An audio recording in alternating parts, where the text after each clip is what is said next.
45, multiple spot fires. In September 2020, devastating wildfires burned nearly 1 million acres across Oregon. During the removal of hazardous trees and debris following the fire, archaeologists and tribal monitors recorded many archaeological sites, including culturally modified trees, or CMTs. CMTs are unique because though they may have been created in the distant past, they're living, growing cultural resources that are still being created today. Increasing awareness about these trees is important as we face more frequent fires and increased development.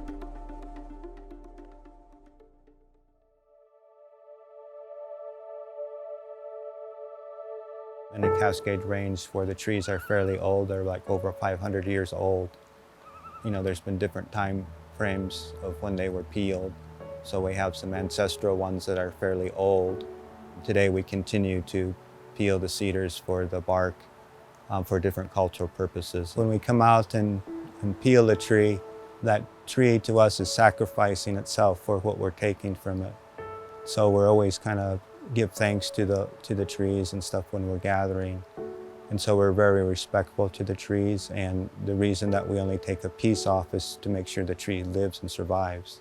And so we want to see these trees become very old. So I think that's just part of the respecting the tree and caring for the tree. And then later, as it gets older, some of the trees were traditionally used like for the plank boards, for the plank houses, and big old trees for the making of the canoes and things like that.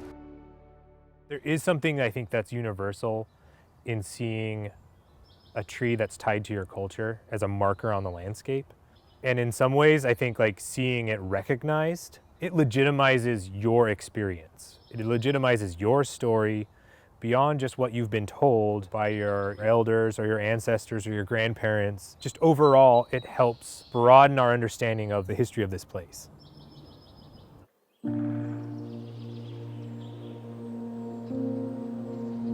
So we all have special places in our own mental maps, and those often are tied to stories or experiences or really important events to us. To me, a place is a space that has that deep significance, and that can be just very individual, or it could be much, much bigger. Coming up to huckleberries is just part of the yearly round. Like you get to August, September, and it's time to go up and get huckleberries, and it's setting those kind of cycles, and that's just still how we continue our way of life.